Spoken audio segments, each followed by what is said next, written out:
Summer Joseph और Alexis Joseph ने कमाल ही कर दिया।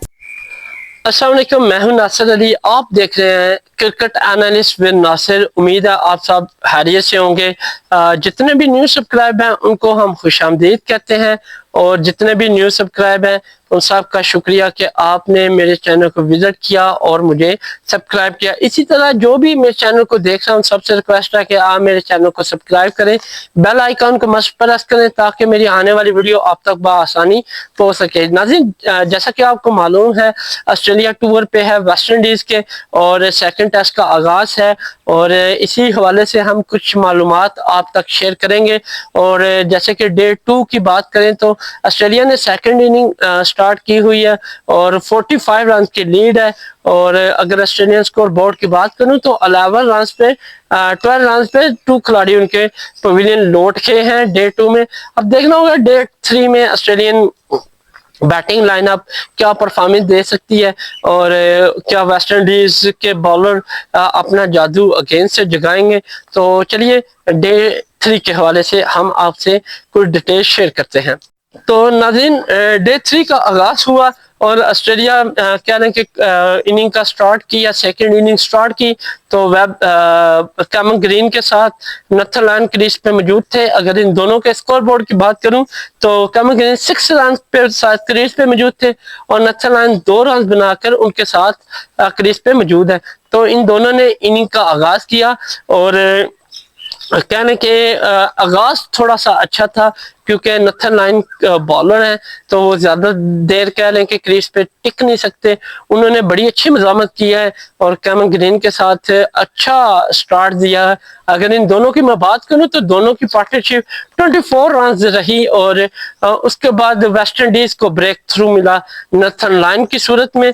अगर नथन लायन की मैं बात करूं तो 8 रन उन्होंने बनाए और वो अलेक्सिस जोसेफ का शिकार हुए। उसके बाद कैमरन ग्रीन के साथ स्टीव स्मिथ आए और इन दोनों ने जम के और खूब वेस्ट इंडीज के बॉलर की मज़ामत की, और न सिर्फ मज़ामत बल्कि उनको पहले आराम से थकाया, फिर थका के उसके बाद फिर इन्होंने अपनी बाउंड्री सर्च की, फिर इन्होंने बाउंड्री लगाई। उसके बाद फिर इन दोनों ने अपनी अपनी 50 मुकम्मल की और 50 के साथ अपने स्कोर बोर्ड को मुकम्मल किया। और स्कोर बोर्ड के मुकम्मल करने की वजह ये थी कि वहां पे रन ह्यूज हो गए थे और सिर्फ 3 खिलाड़ी ही पवेलियन गए थे। तो यूं वेस्ट इंडीज के लिए हर आने वाली बॉल या हर आने वाला मिनट या हर आने वाला सेशन मुश्किल से मुश्किल होता जा रहा था। अगर मैं कैमरन ग्रीन और स्टीव स्मिथ की बात करूं तो बड़ी ही शानदार पार्टनरशिप इन दोनों के दरमियान रही। अगर इन दोनों की पार्टनरशिप की मैं आपको डिटेल बताऊं तो 93 रन इन दोनों ने बनाए और यहाँ पे कैमरन ग्रीन ने इनका साथ छोड़ा स्टीव स्मिथ का। अगर मैं कैमरन ग्रीन की बात करूं तो 52 रन जो कि मुसलसल नाकामी का शिकार है, जैसे कि फर्स्ट टेस्ट में भी कुछ खास परफॉर्मेंस नहीं दी, लास्ट साउथ अफ्रीका टेस्ट में भी वो खास परफॉर्मेंस नहीं दी, और सेकंड टेस्ट फर्स्ट इनिंग में भी कुछ परफॉर्मेंस नहीं दी। और कह रहे कि सेकंड इनिंग में इन्होंने 52 रन बनाकर ऑस्ट्रेलियन टीम को एक बड़ी पोजीशन की जानिब ला खड़ा किया, जिसकी वजह से वेस्ट इंडीज कह रहे कि रेत की दीवार की तरह गिरते ही गिरते जा रहे थे और उनके बॉलरों में काफी थकन और मायूसी छाई हुई थी।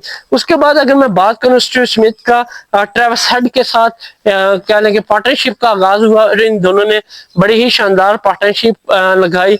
अगर मैं स्टीव स्मिथ की बात करूं तो उन्होंने 50 स्कोर किए और स्टीव स्मिथ फर्स्ट इनिंग में एक बेफजूल और बैड शॉट खेल के पवेलियन गए, जिसकी वजह से उनको बड़ा नुकसान उठाना पड़ा। अगर मैं ट्रेविस हेड और स्टीव स्मिथ की बात करूं तो दोनों ही बड़े मुतात अंदाज से खेल रहे थे और यहाँ पे स्टीव स्मिथ ने ट्रेविस हेड का साथ छोड़ा। अगर मैं इन दोनों की पार्टनरशिप की बात करूं तो 58 रन की पार्टनरशिप लगी और क्या है कि फर्स्ट सेशन की तरह सेकंड सेशन भी ऑस्ट्रेलिया के नाम ही रहा और वेस्ट इंडीज एक बड़े स्कोर के बाद विकेट लेने में कामयाब हुई और वो स्टीव स्मिथ के लिए जो कि RBW आउट हुए 71 रन पे और उनको आउट किया जस्टिन ग्रेव्स ने।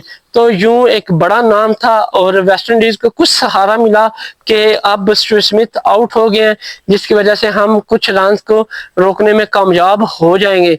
लेकिन وہ اتنی کامیابی ویسٹ انڈیز بالرز کو نہ ملی، کیونکہ اگر ہیوج رنز کے بعد ایک وکٹ لی جائے تو وہ کسی کام نہیں آتی، کیونکہ اسکور بورڈ کو بھی دیکھنا ہوتا ہے ساتھ ساتھ۔ اور اسی طرح ٹریوس ہیڈ کے ساتھ ویبسٹر آئے اور دونوں ہی پارٹنرشپ کا آغاز سٹارٹ کیا، لیکن ویبسٹر فرسٹ اننگ کی طرح سیکنڈ اننگ کو کامیاب نہ بنا سکے اور جسٹ 2 رن بنائے، اور وہ جسٹن گریوز کی بال پہ وہ بھی پویلین گئے۔ تو یوں آسٹریلیا کو بیک ٹو بیک وکٹ گرنا مہنگا پڑ گیا، لیکن سکور ان کا 200 پلس سے بھی کہہ لیں کہ اوپر چلا گیا۔ اس کے بعد اگر میں بات کروں ٹریوس ہیڈ کی، الیکس کیری کے ساتھ پارٹنرشپ لگی 31 رنز کی، اور یہاں پہ کہہ لیں کہ ٹریوس ہیڈ نے 39 رن پہ ساتھ چھوڑا اور سمر جوزف کی بال پہ وہ پویلین لوٹے، اور الیکس کیری اکیلے ہی ان کے کندھوں پہ ذمہ داری ڈال کے ٹریوس ہیڈ کہہ لیں کہ پویلین لوٹ گئے۔ اگر میں بات کروں ٹریوس ہیڈ کی تو انہوں نے 39 رن بنائے اور نہ ہونے سے کچھ بہتر ہے، اور اپنے سکور بورڈ کو کچھ مزید اچھا کر کے گئے۔ اس کے بعد الیکس کیری اور پیٹ کامن دونوں ہی کریز پہ موجود تھے۔ اگر میں ان دونوں کی بات کروں تو پارٹنرشپ کنٹینیو ہے، الیکس کیری 26 رن بنا کر ناٹ آؤٹ ہے، اور پیٹ کامن 4 رن بنا کر وہ بھی کریز پر موجود ہے۔ تو یوں آسٹریلیا کے مجموعی سکور کی میں بات کروں تو 7 کھلاڑی کے نقصان پہ 221 رنز بنا لیے۔ اوور کی بات کروں 64.3 اوور کھیلے، یہاں پہ بارش نے کافی سارا کھیل ڈسٹرب کیا اور کافی ٹائم جو کہہ لیں کہ کھیل کو روکے رکھا، اور بار بار بارش ہونے کی وجہ سے کھیل بہت زیادہ متاثر ہوا۔ اگر میں ان کے پورے اوور آل سکور کی بات کروں تو 254 رنز کی لیڈ، مجموعی لیڈ کہہ لیں کہ آسٹریلیا کو اس ٹائم برتری میں ہے، اور یہ بڑا اچھا رنز ہے، کیونکہ 300 اگر بنا گئے تو ویسٹ انڈیز کے لیے مشکل ہو جانی ہے۔ اگر ویسٹ انڈیز کے بالرز کی میں بات کروں تو اننگ میں 17 رنز انہوں نے دیے ہیں۔ اگر ٹاپ وکٹ ٹیکر کی بات کروں تو گریوز نے 2 کھلاڑیوں کو آؤٹ کیا، سمر جوزف نے بھی 2 کھلاڑیوں کو آؤٹ کیا، العزیز جوزف 1 وکٹ لے سکے، اور جورڈن سیلز بھی 2 کھلاڑیوں کو پویلین بھیج سکے۔ تو یوں کہہ لیں کہ سیکنڈ اننگ میں آسٹریلیا کی بیٹنگ بہت مضبوط انداز سے آگے بڑھی، اور ویسٹ انڈیز بالر کچھ خاص ارلی وکٹ ڈے 3 میں لینے میں کامیاب نہ ہو سکے، اور وکٹ تو لی لیکن کافی سارے رنز کھا کے۔ تو یوں آسٹریلیا کو 254 رنز کی لیڈ حاصل ہے۔ اگر میں ان کی ٹاپ پارٹنرشپ کی بات کروں تو کیمرن گرین اور اسٹیو اسمتھ کے درمیان 93 رنز کی رہی، اور اس کے بعد کیمرن گرین نتھن لائن 24 رنز کے ساتھ نمایاں رہے، اور ٹریوس ہیڈ اور اسٹیو اسمتھ 58 رنز کے ساتھ دوسرے نمبر پہ رہے، اور اس کے بعد ٹریوس ہیڈ اور الیکس کیری کے درمیان 31 رنز کی پارٹنرشپ رہی۔ تو سیکنڈ اننگ میں آسٹریلیا کے اوپننگ کے علاوہ باقی سارے بیٹس مین اور ویبسٹر کے علاوہ باقی سارے بیٹس مین نے مڈل آرڈر میں کچھ خاص اور اچھی پوزیشن لی اور بھاری ذمہ داری لی، جس کی وجہ سے آسٹریلیا کو رنز میں کافی اچھی برتری حاصل ہو گئی ہے۔ اب دیکھنا ہوگا کہ ڈے 4 میں ویسٹ انڈیز 300 کی پلس لیڈ کھاتے ہیں یا پھر ارلی پویلین بھیج کے آسٹریلین بیٹر کو یہاں پہ کنٹرول کرتے ہیں، یہ دیکھنا ہوگا ڈے 4 میں۔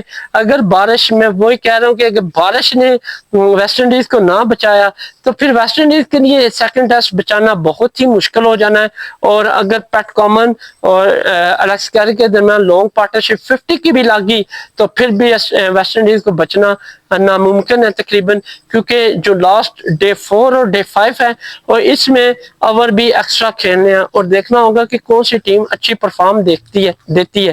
تو دیکھنا ہوگا ڈے 4 میں، تب تک کے لیے اجازت دیں، اللہ حافظ۔